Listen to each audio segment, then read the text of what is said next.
All right, so first off, we have to start with the obvious one. Gay.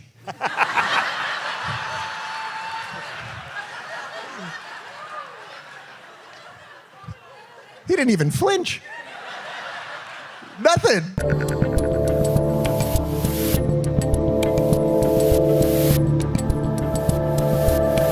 How you doing, people? It's June 7th, 2022. This is the Rubin Report. I'm Dave Rubin. We are live streaming on Rumble, BlazeTV, and YouTube as long as they'll allow us. Don't forget to subscribe, tap that notification bell, etc., etc. If you have not seen it yet, that was a little clip of part one of my interview with Florida Governor Ron Desantis, which is up right now on YouTube and Rumble. The full thing is already up, totally ad-free at rubinreport.locals.com. And I wanted to shift a little bit today because, you know, we were doing yesterday's show coming off this awesome event in Orlando with the governor and, you know, a month and a half of touring and being out on the road.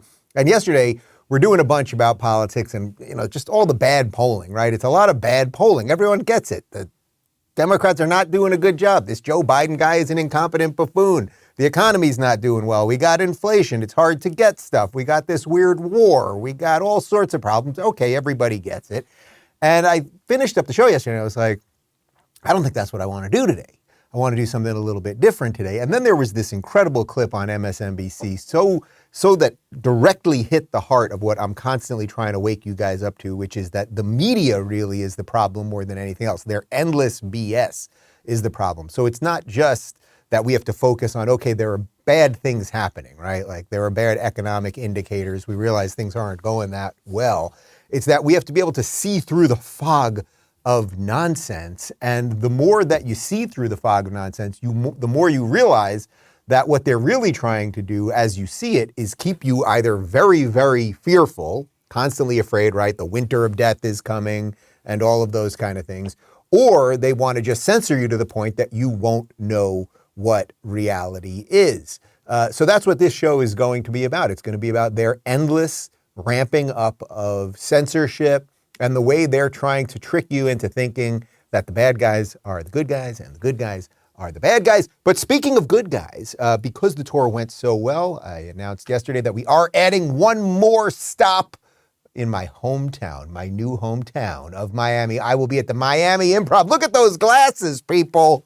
On July 14th at 8 p.m. You can get tickets at daverubin.com/events. There will be at least one special guest from the great city of Miami in the great state of Florida. And also we got a whole bunch of new mugs and t-shirts and all kinds of stuff like this mug right here over at daverubin.store. Okay, let's go right into it. So this was the clip that I saw yesterday going viral that sparked my whole idea for today's show. This is this guy, Dan Pfeiffer, who's a podcast guy. I think he worked in the Obama administration. He's got a book. It's going to be pushed all over left-wing media. And he's on this Joe Scarborough show on the mental institution known as MSNBC. And the Scarborough guy, he's bananas. He's not totally bananas like Joy Reid, like not like let's institutionalize the guy bananas, but he's not good at what he does, and he's a misinformation specialist and all those things. Anyway, this guy Dan Pfeiffer is on there, and Pfeiffer's freaking out because you people are watching Ben Shapiro and Dan Bongino. To deliberately spread lies, channel them through Russia, or deliberately spread healthcare lies, I think the government would pull their FEC license. Why can't we pass basic regulations to make these companies be more transparent about the algorithms that spread the lies on everything from COVID to January the 6th? We absolutely should be able to pass them. We actually have to pass them. I think these social media companies are in many ways the tobacco companies of this era. They're exploiting loopholes in the law to deeply damage America. It just connects to your cancer metaphor. Yes. And with little to no regulation. You go to Facebook on a daily basis, the posts with the most engagement are from Dan Shapiro, or Ben Shapiro, Dan Bongino, Candace Owens. It is right-wing content. It dwarfs progressive content. It dwarfs mainstream media content, which is actually should be the part that scares us the most, that Ben Shapiro's Daily Wire has more followers and engagement, many times more than the New York Times or CNN. That is a problem. Ben Shapiro, he's a very, very scary dude. As I would often say during the tour, it's like people are afraid of Ben Shapiro. Can you imagine being afraid of Ben Shapiro? Like you're going to see Ben Shapiro in a dark alley. Oh my God, it's Ben Shapiro. What's he going to do? Grab the yarmulke, go phew, like fire it at you like a Chinese star. I mean, come on, people. What are we really afraid of Ben Shapiro? He talks fast. It's going to be okay.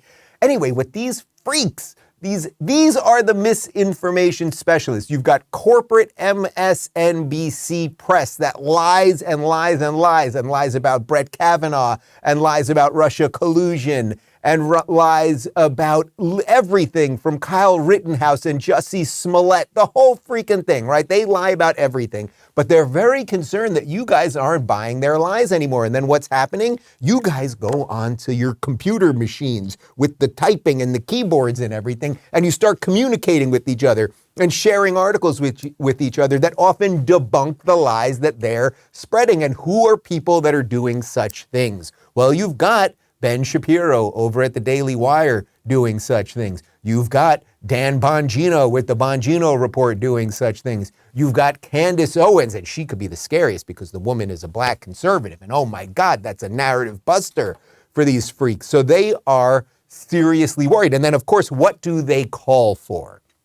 Because people are not paying attention to them, and they are paying attention to shows like this and shows of some of those people who I just mentioned, who I'm very proud to call friends. What do they want? They want regulation. Because if only the government could step in and reorder things. Walk in, a government regulator, with a plastic hat could walk into Facebook and say, Mr. Zuckerberg, we want to see your algorithm, and we'd like to rewrite your algorithm so that more progressive news is seen on your system there. And of course, this is ridiculous. The government doesn't hire the best of the best. They usually hire the worst of the worst.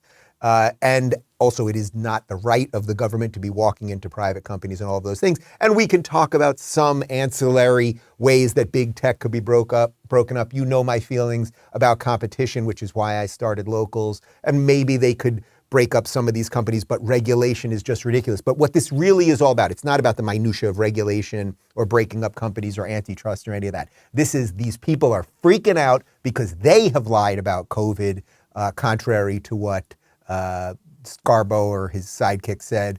They have lied about January 6th. They have lied about everything. And you guys get it. You guys see it. And now they are freaking out. So please, government, do something.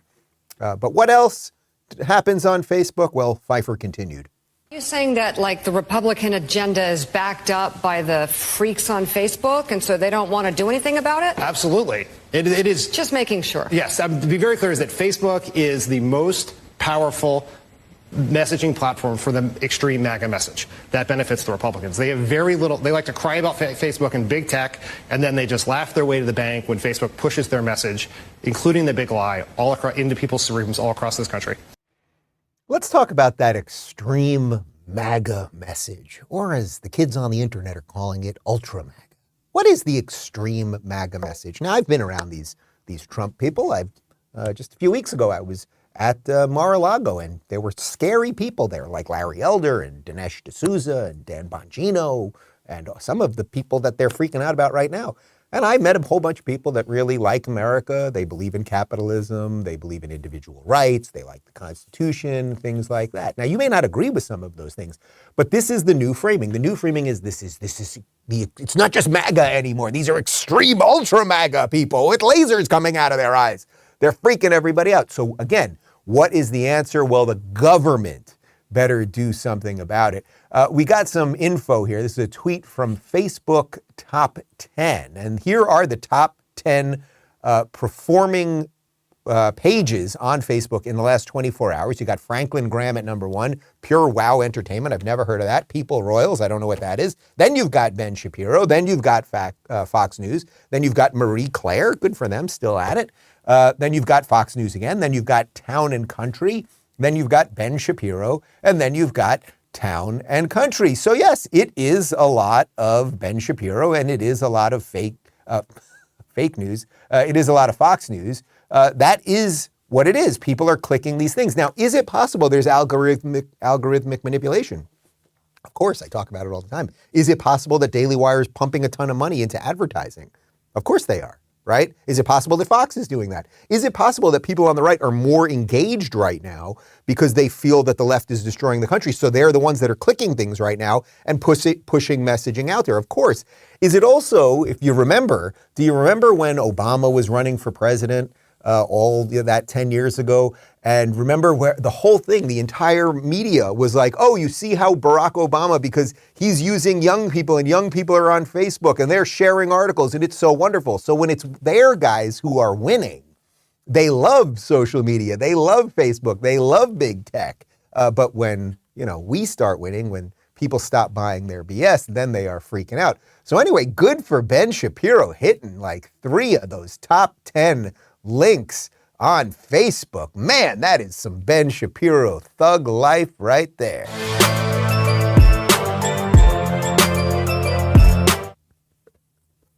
We threw that in right before the show. Thought you'd like that one. So what is the position of the left on social media censorship? Because they're freaking out. They're losing the narrative. And when you're losing the narrative, you better put down your foot on the people and silence the people and censor the people and all that good stuff. So that is where we are going to shift right now. But real quick, I want to talk to you guys about Raycon. Lately I've been listening to a lot of Fleetwood Mac and Jordan Peterson. That's true. And it's been great. One reason I enjoy listening, it's because I use my Raycon wireless earbuds to do it. Raycon's everyday earbuds look, feel, and sound better than ever with optimized gel tips for the perfect in-ear fit. These earbuds are super comfortable and they will not budge, trust me. Raycons offer 3 sound profiles to match what you're listening to, plus noise isolation and awareness mode, so you can choose to be immersed in sound or be able to hear your surroundings when you need to, like if you're walking your dog and there's a crazy driver. I absolutely love using my Raycons when I'm taking my dog Clyde on walks in the iguana-infested neighborhoods of Miami. Raycons give you 8 hours of playtime and a 32-hour battery life. Then when you need to charge, it's super easy. You can even do it wirelessly. And here's a huge selling point with Raycons. You get the same quality audio as other premium audio brands, but at half the price. Yes, really. But that doesn't mean they won't last. I've seen people talking about their Raycons falling 3 stories, getting lost in rain and snowstorms, and still working afterwards. It's no wonder Raycon's everyday earbuds have almost 50,000 5-star reviews. Check out Raycon's wireless earbuds. My guess is you're going to want to leave them a 5-star review yourself. Go to buyraycon.com/Rubin today to get 15% off your order. That's buyraycon.com/Rubin to score 15% off.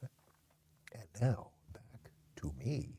All right, so what is the Democrat position on all this? Because even though they are the ones that have lied and lied and lied, they had lied about COVID, they lied about Russia collusion, they lied about Brett Kavanaugh, they lied about Jussie Smollett. You guys know all of this stuff. They lie about everything. No one ever gets called out. Well, we call them out, let's say, on this crazy right-wing media. But within their own system, it's a constant protection racket. You lie, other people lie for you, you just work around it. Everybody's in on the lie, so nobody calls anybody out. No one ever gets fired. Nobody ever gets booted. Okay, fine.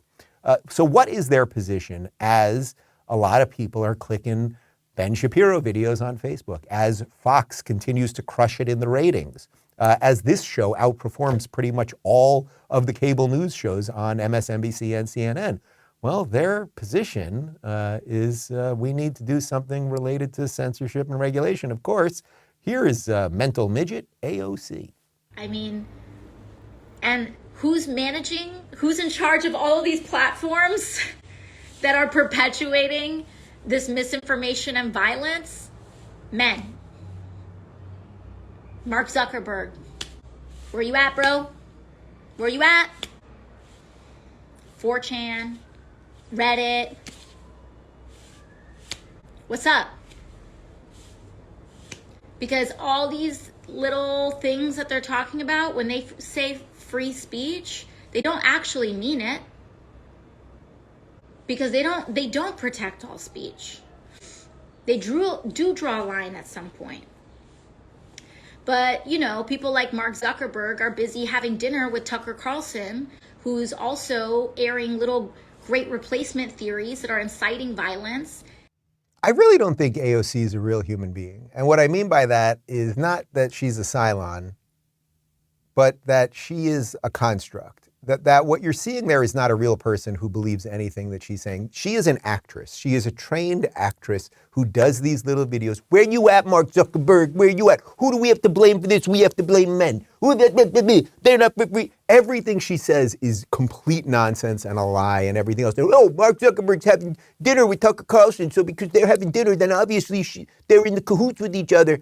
And it's like, man, you are not a real person, AOC. She is an abject clown. She is an abject clown. So why is she so afraid? Why is she so afraid of Tucker Carlson having a show that people watch? And Tucker Carlson doesn't do replacement theory stuff. It's the left. You know, this, I didn't even talk about this for the few weeks that everyone was freaking out about replacement theory, which is not even a phrase I've ever said on this show once. But it's the left that is obsessed with replacement theory. People have pointed out that over the last couple of years, there are constantly articles in the New York Times about how the demographics in the United States are changing and it's browning, and that is good for Democrats, and that in essence is the replacement theory. But then when Tucker Carlson says that there are demographic issues in the United States, which there obviously are, demographic issues. We can talk about all the reasons that people of specific ethnicities and colors and all these things might vote one way or another. And, you know, if it wasn't for the Democrats constantly screaming racism, I think an awful lot of people would not be voting for them in the first place. But they lie about everything. And it's not just AOC who's now freaking out because men, it's those evil men who I didn't know she was a biologist. Did you know that? AOC is a freaking biologist. I had no idea that she knows that Mark Zuckerberg is a man. I had no idea.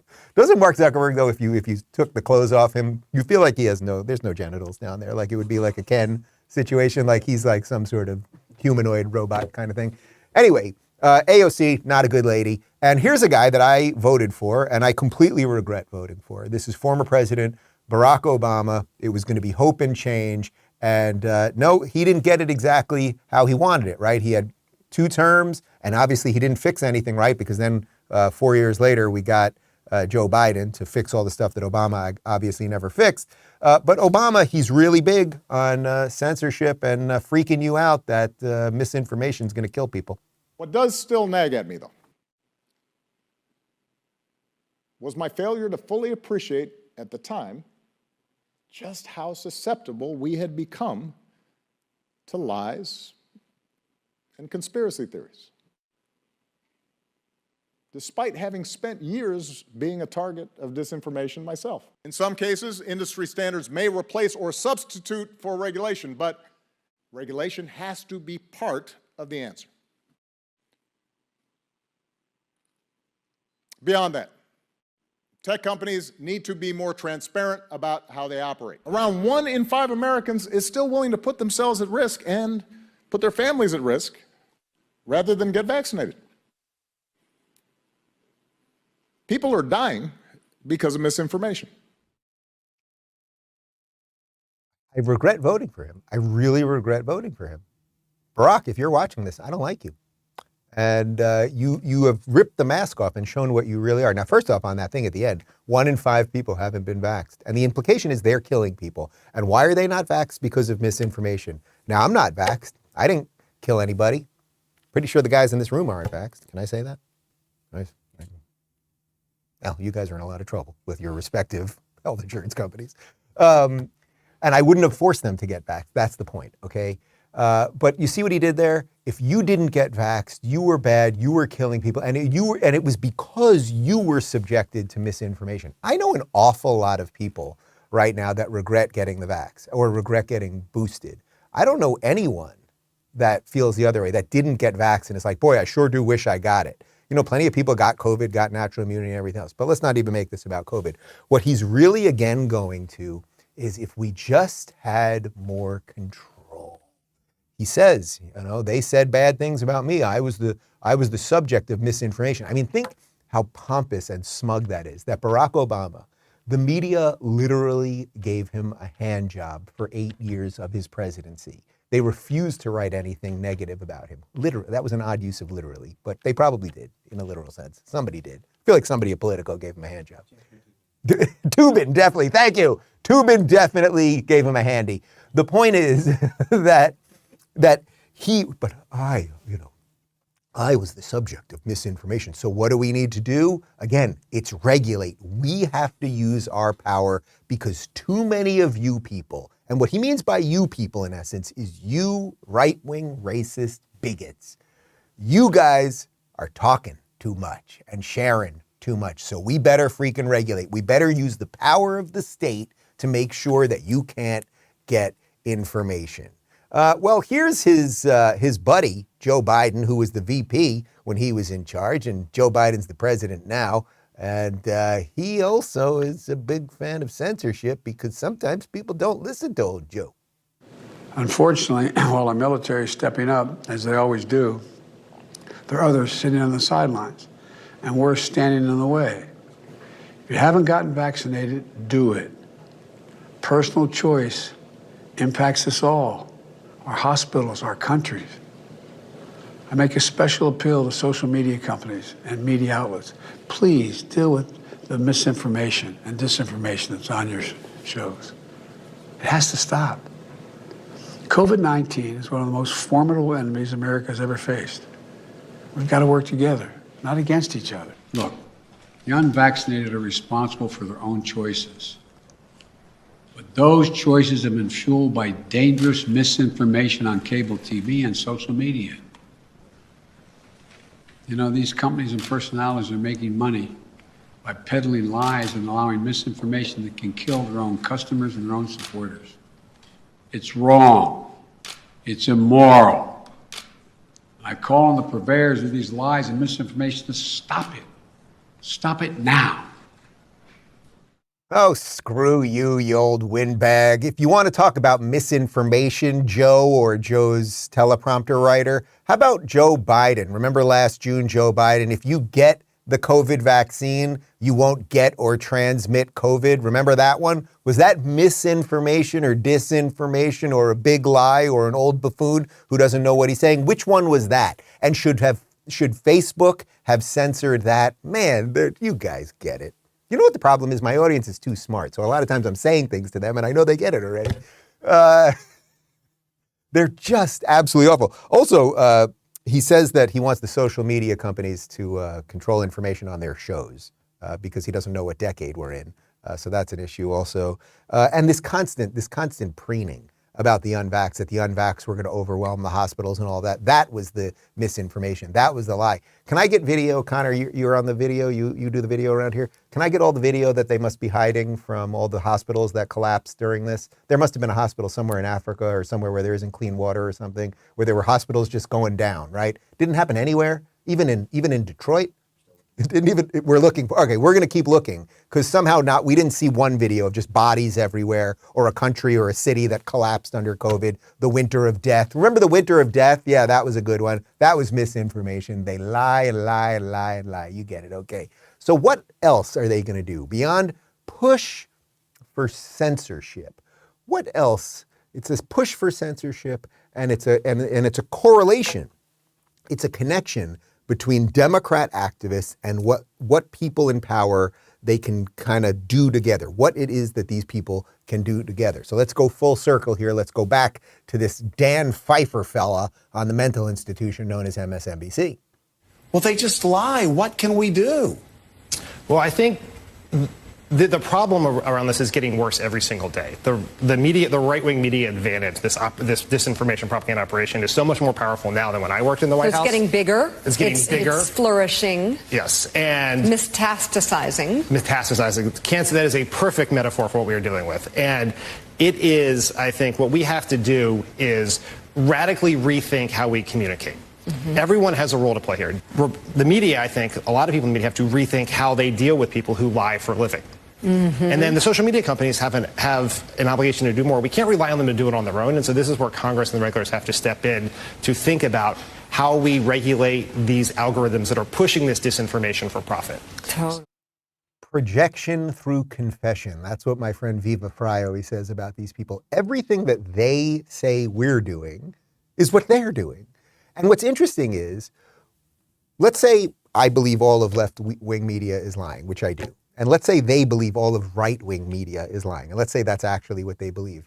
I'm not calling to censor them. They're calling to censor us. That's the fundamental difference between basically being somewhat on the right and somewhat being on the left. I believe in freedom and choice and competition, and that you can have some capacity over your own mind and pick the things to watch, and we should have a marketplace of ideas and a marketplace of competition. What they say is, if you don't believe what we believe, we must destroy you. Those are fundamentally different ideas that you really have to understand. I also love how they really seem to share a brain, these people, even the way they talk to each other. He's like, there's misinformation out there. And she's like, there's misinformation out there. It's metastasizing. It's metastasizing. It's like they really are just like a Borg. Like there's one idea just passing through their very, very vapid brains. But really what he wants, and again, this is an assistant, a former assistant to Barack Obama, he wants the government to penalize you.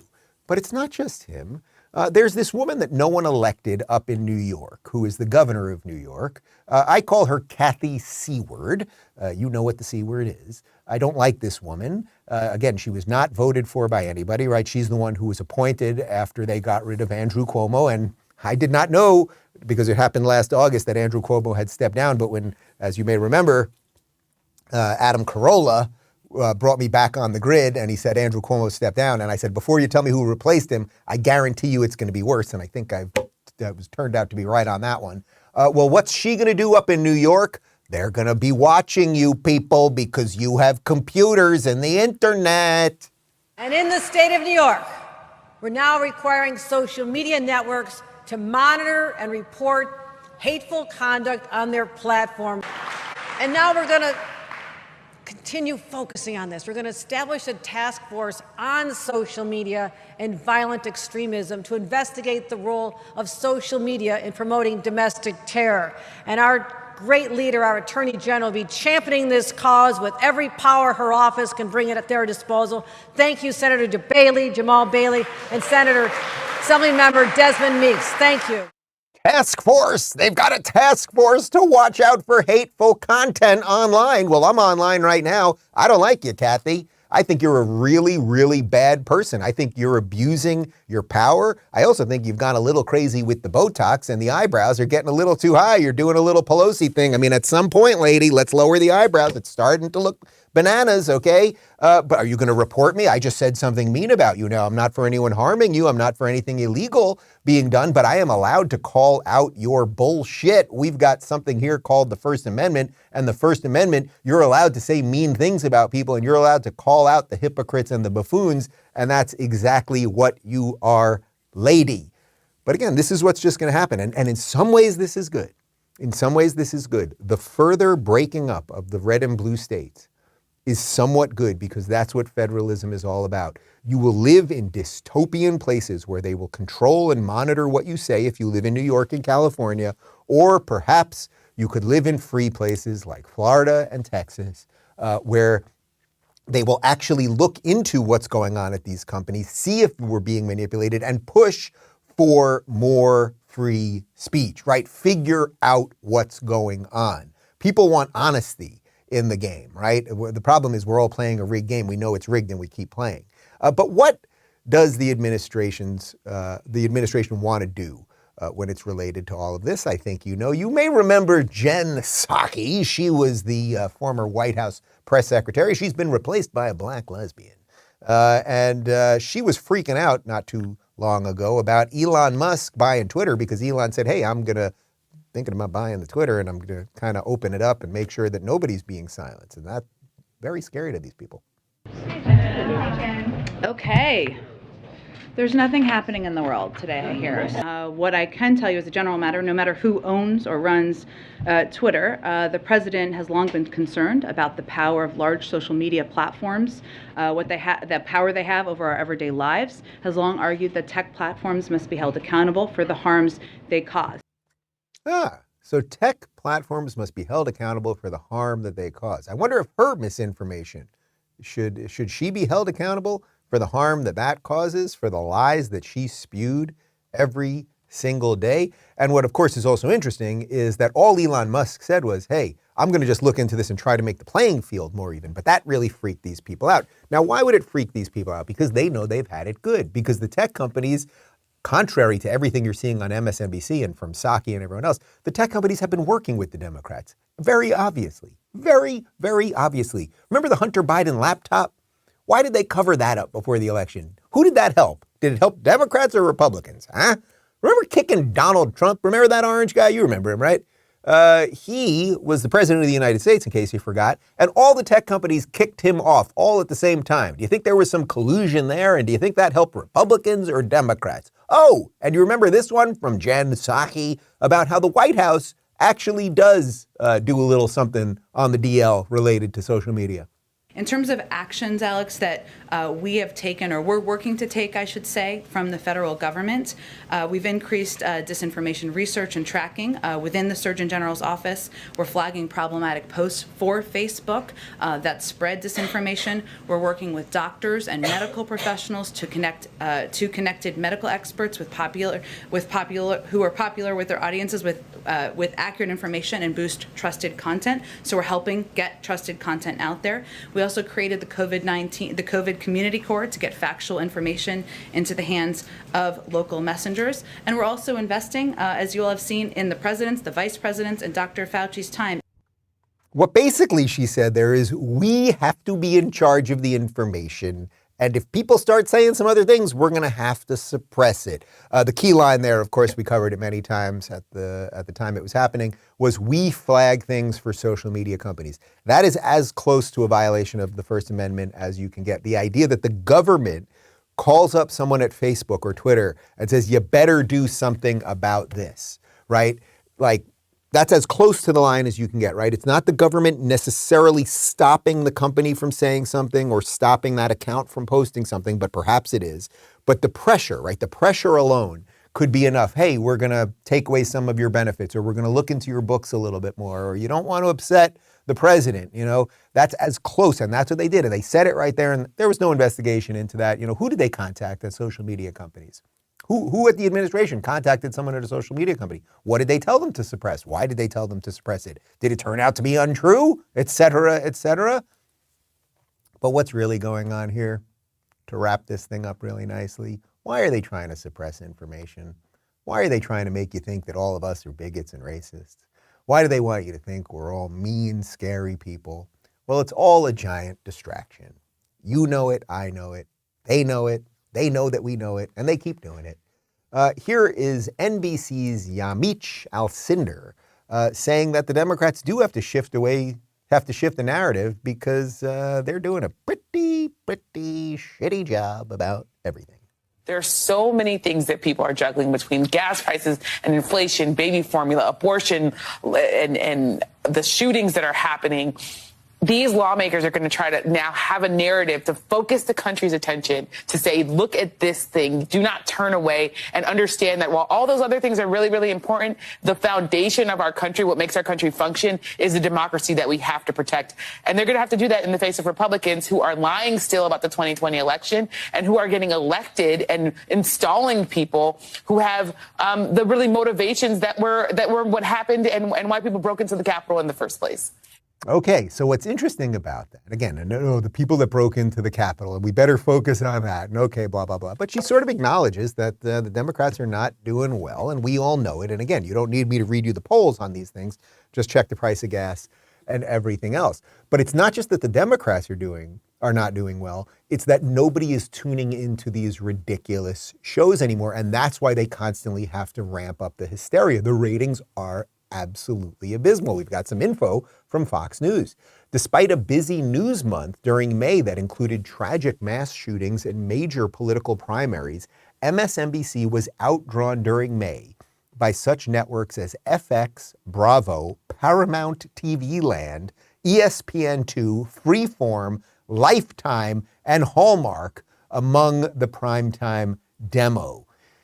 Now, I haven't had cable in a while, but Golden Girls used to be on TV Land, it used to be on Hallmark, and it used to be on Lifetime. I don't know if it's still on any of those channels, but if this is all just that, the Golden Girls is crushing MSNBC, then I'm going to pop open a bottle of champagne at the end of today, because obviously you could learn far more from 4 retired women trying to live a good life in Miami in the mid-'80s into the early '90s than you could from anything on MSNBC. But do you see the point? So what's happening is people are tuning out of that crap despite all of the craziness, right? We have all this craziness related to abortion and Roe v. Wade, the shootings, all of the stuff that's going on with the economy.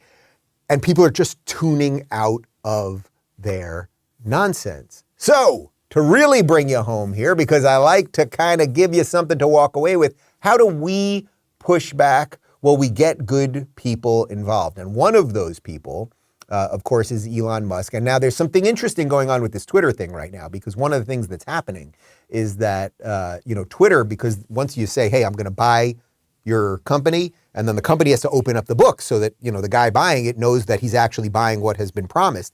What's happening now is as they've started to open up the books, some weird stuff is going on. It's like, oh, how many bots are there? How many of these accounts are fake? We thought maybe it was 5%. It's looking like it could be 20%, if not more. He's finding out all sorts of stuff. So now the deal's looking a little bit shaky, but we have a little info here from the Daily Wire, which is Ben Shapiro's website. And Ben Shapiro is can we get that image up one more time before we throw to this text here? Ben Shapiro is a very, very scary guy. All right, here's Ben Shapiro's Daily Wire on what's going on with Elon and the Twitter machine. In late April, Twitter and Musk agreed to a deal worth $44 billion, but Musk had previously requested info on fake accounts before his purchase of Twitter could officially go through. He has claimed that spam accounts could have a massive impact on what Twitter is actually worth.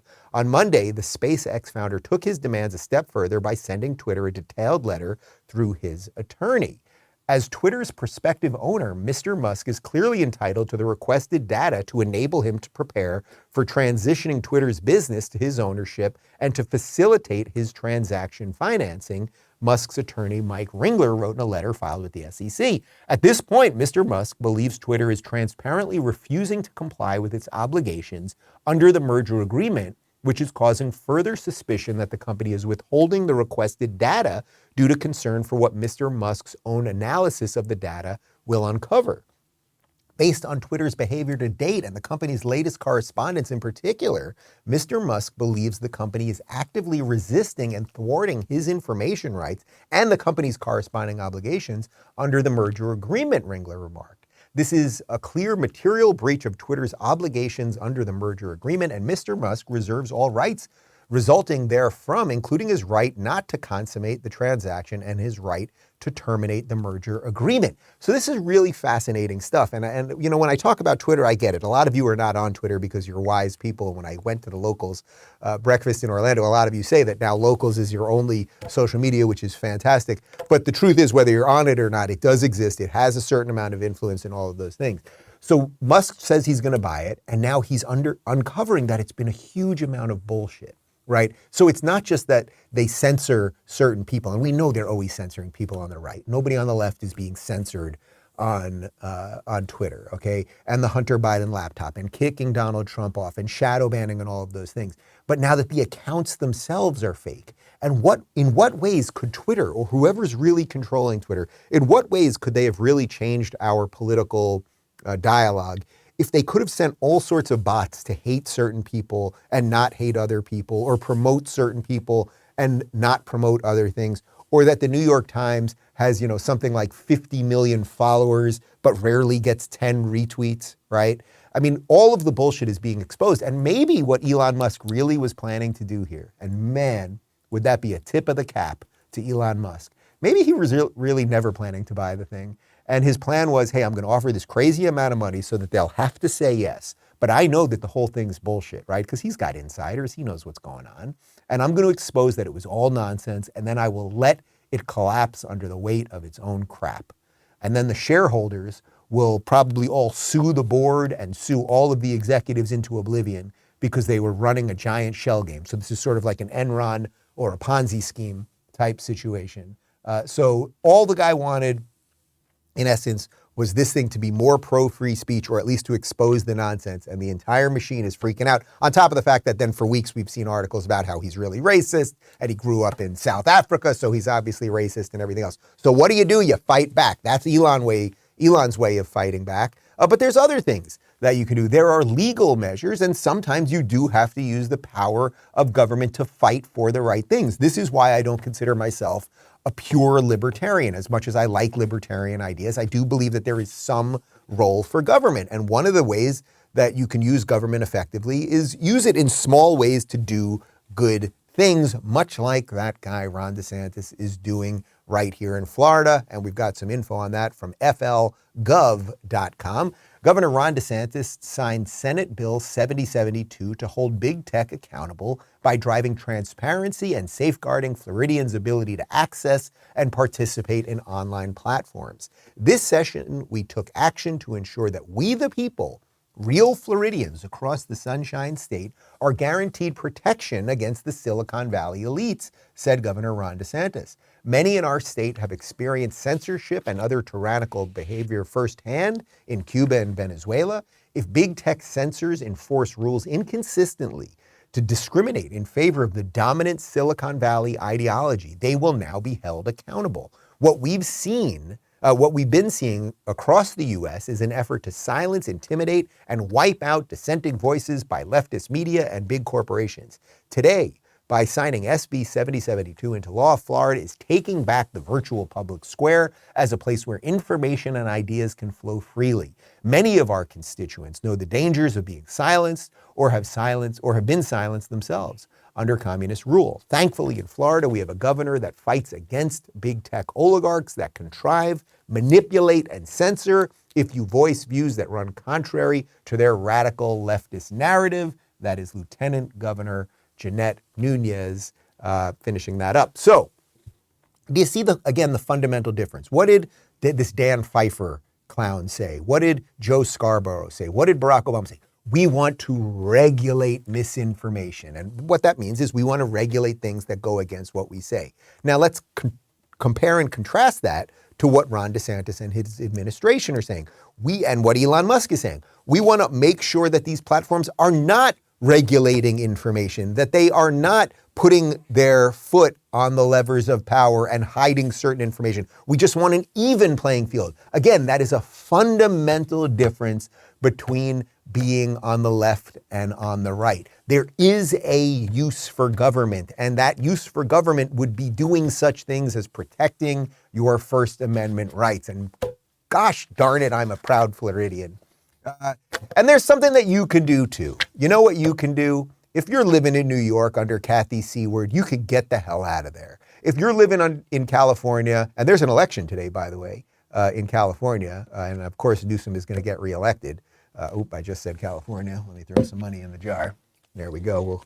We're going to kick a Floridian. We're going to kick a leftist Floridian out instead of moving a sane Californian in to Florida. But you know what you can do? You can take some power into your own life. And how do I know it? Because it's exactly what I did, and it's exactly what that guy over there did, and it's exactly what this guy did, and a bunch of people that are downstairs did. We got the hell out of California, a place that was overreaching and depressing and ridiculous and crime infested and everything else, and we moved to a free state. That's exactly what you can do. I was on Fox News on Martha McCallum's show. It was being guest hosted by Trey yesterday, and that's exactly what I was talking about. Until the people of Los Angeles and California more broadly decide to start voting for some other people, until California decides that it can no longer be a one-party state, then this is going to keep happening. There is going to be more crime, there are going to be lighter sentences, and more chaos on the streets. Trey, I used to see you all the time at the Fox LA affiliate, and guess what? I now live in the free state of Florida, and this is a perfect example of why. More and more people, I mean, the real issue here is that more and more people will see videos like that. They will say, boy, the administration, the mayor doesn't have our back, the DA doesn't have our back. There are greener pastures out there, and that's why California lost something like 300,000 people last year, and they're moving to places like Tennessee, Texas, and Florida. The clip that you were seeing on the side over there was in Los Angeles. The DA is a guy by the name of George Gascon. I've mentioned him a couple of times. He was the DA for 7 years in San Francisco. Absolutely destroyed San Francisco, which is an absolute dump right now, not a safe place. And so many people have fled. But what happens in progressive politics? You actually get a promotion. So he was the DA, he destroys San Francisco, and then of course he becomes the DA of Los Angeles. By the way, he was Bernie backed, and he replaced the first black female DA in Los Angeles history that Bernie was against. Now, I don't care if someone's black or female. They pretend to. But then he had an old white guy. Bernie got his progressive old white guy to replace the young black female DA because she wasn't a complete leftist maniac. So the point is, your vote can elect politicians who protect individual rights, such as that right to freedom of speech. Okay, that's how you make a difference. And as you may remember, I registered as a Republican here in Florida last week. And as Ron DeSantis said in our interview, I hope I get the numbers exactly right. Maybe you guys can correct me if I'm missing it. But when he got to office, it was something like a 300,000 deficit, Republican to Democrat in this state in registered voters. And now it's up 200. That's a 500,000 voter swing towards the Republican side. I think he's going to win 65% of the vote here, which is absolutely insane. I actually said that to him backstage. He kind of laughed at me, but I really think it's possible. Find alternative platforms, move to places that are more in line with your values. That's how you'll take power back to your life. That's how the nonsense and the endless hysteria that they're constantly going to try to ramp up, that's how it'll have less of an effect on you. If you live in a place that is defended by good people because you've helped those people get into those offices, and if you move to social media platforms that are more in line with your values, for example, locals, that's how you do a little something. That is our show for today. We do have a cold close for you, of course. And do we have some locals comments? We do have locals comments because that's where I check comments. All right, Annie Howe says, I'm so glad the DeSantis interview was posted for us. The interview made me smile and gave me hope for the country. Yeah, it was full of hope. There was not any bigotry there. You know, we have all these morons outside. I mean, they're just morons. What else can you say about these people? Screaming that he's a homophobe, screaming that he's racist, that he wants to kill people and everything. Then you walk inside the thing, you have 1,000 cheering, joyous, happy people. There was nothing close to bigotry or homophobia or anything. And that disconnect is what we must show people. Because as I said yesterday on the show, you know, if the media was honest, and it obviously is not, it's like, shouldn't the New York Times have covered an event where Ron DeSantis speaks with, you know, this, I guess, somewhat popular YouTube guy who happens to be gay? Wouldn't that be something interesting that they would talk about? But they don't talk about it, right? And it's like they want another version of disinformation is things that they don't want you to talk about, right? So I could relate that back to this thing right here. Right? The book has absolutely crushed it in sales. We've absolutely crushed it. We should have been number 2 on the New York Times bestseller list. I don't care about the New York Times and I don't want their approval. I believe that the proof is in the sales. The proof is in the pudding, right? But why did they not put it on? It's because they don't want people to know about contrary views. And if they screw with numbers, what else do you think they screw with? Kathy D says, I bet when AOC bartended, she got everyone's drink wrong and then blamed them. Can you try to imagine her mixing a drink? Yeah, I mean, she's just... It's not even that she's an idiot. Like, she's not a person. She's a construct. She's a character. She is getting information from somebody, and then she does her little actress routine. And that's what she does.